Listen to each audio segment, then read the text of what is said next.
Class हमारा next है धोने का सोडा।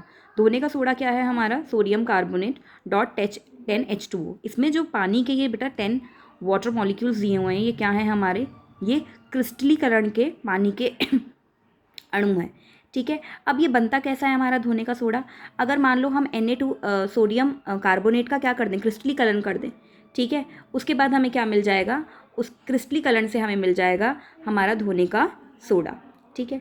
अब क्लास ये क्या है, ये भी एक क्षारीय लवण है, ठीक है। क्षारीय लवण का क्या मतलब है कि इसका जो pH है वो 7 से ज़्यादा है, ठीक है। अब इसका उपयोग हम कहाँ कहाँ करते हैं, इसका उपयोग हम कांच की फैक्ट्रियों में, साबुन बनाने में या कागज़ उद्योगों में करते हैं। इसका उपयोग हम बोरेक्स के उत्पादन में भी करते हैं क्लास, जैसे पाउडर में एक कंपाउंड डला होता है which is known as borax, तो उसके उत्पादन में भी हम इसका इस्तेमाल करते हैं। नेक्स्ट, इसका उपयोग हम कहाँ करते हैं, घर में साफ़ सफाई के लिए करते हैं, ठीक है, और जल में स्थायी कठोरता को हटाने के लिए करते हैं। क्लास तुमने देखा है कई बार हमारा पानी इतना ज़्यादा, जिसको हम बोलते हैं कि खारा आ रहा है, कि पानी में झाग ही नहीं बनते, ठीक है, वो किसकी वजह से होता है, उसमें स्थायी कठोरता होती है, तो क्लास उसको मिटाने के लिए भी हम इसका इस्तेमाल करते हैं। नेक्स्ट आ जाओ plaster of Paris. Plaster of Paris क्या है हमारा, देखो अगर मान लो क्लास जिप्सम को हम कितने टेम्परेचर पे हीट करें, 373 केल्विन पर अगर उसको हम गर्म करें, ठीक है, ये देखो क्लास हमारे जिप्सम का फॉर्मूला होता है CaSO4.2H2O, दिस इज जिप्सम। अगर हमने क्या करा, इसको हीट करा, तो ये क्या करेगा, अपने जल के अणुओं को त्याग देगा और क्या बना लेगा, कैल्शियम सल्फेट अर्ध हाइड्रेट। कैल्शियम सल्फेट, ये जो हाफ है ना, इसको हम हिंदी में बोल रहे हैं अर्ध, पानी होता है तो हाइड्रेट बोलते हैं, ठीक है, इसको हम बोल रहे हैं कैल्शियम सल्फेट अर्ध हाइड्रेट, ठीक है। जो इसमें पानी का अणु है वो सिर्फ कितना है, आधा है। क्लास नॉर्मल लैंग्वेज में जिसको हम बोलते हैं POP, ठीक है। POP हमारी बन किससे रही है, POP हमारी बन रही है जिप्सम से। अगर हम जिप्सम को हीट कर देंगे कितने टेम्परेचर पे, 373 केल्विन पे अगर हीट कर देंगे, तो वो अपने 1.5 पानी का अणु क्या करेगा, त्याग देगा, और हमें क्या दे देगा, हमें दे देगा कैल्शियम सल्फेट अर्ध hydrate which is plaster of Paris. अब क्लास देखो, प्लास्टर ऑफ पेरिस तुम सबको पता ही है वो कैसा होता है, सफ़ेद चूर्ण होता है वो, ठीक है।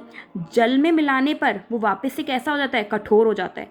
अब क्लास वो वापस से कठोर क्यों बन जाता है बेटा, क्योंकि पानी मिलाने पर वो वापस से किस में बदल जाता है, जिप्सम में, ठीक है। ये देखो जैसे कि मान लो तुमने ये लिया, ये तुम्हारा क्या है, प्लास्टर ऑफ पेरिस है। प्लास्टर ऑफ पेरिस में तुमने मिलाया पानी, वापस से किस में बदल गया, जिप्सम में, और जिप्सम जो होता है हमारा वो हार्ड होता है, ठीक है। अब क्लास इसका उपयोग हम कहाँ कहाँ करते हैं, तुम्हें पता है, जो हमारे प्लास्टर चढ़ते हैं टूटी हुई हड्डियों पर, वो किसके चढ़ते हैं, प्लास्टर ऑफ पेरिस के चढ़ते हैं, ठीक है। दूसरा उपयोग हम इसका कहाँ करते हैं, खिलौने बनाने में, ठीक है, सजावट का सामान बनाने के लिए। तुमने देखा ना बहुत सारी जो मूर्तियाँ बनती हैं वो यूजली किसकी बनती हैं, वो प्लास्टर ऑफ पेरिस की बनती हैं, ठीक है।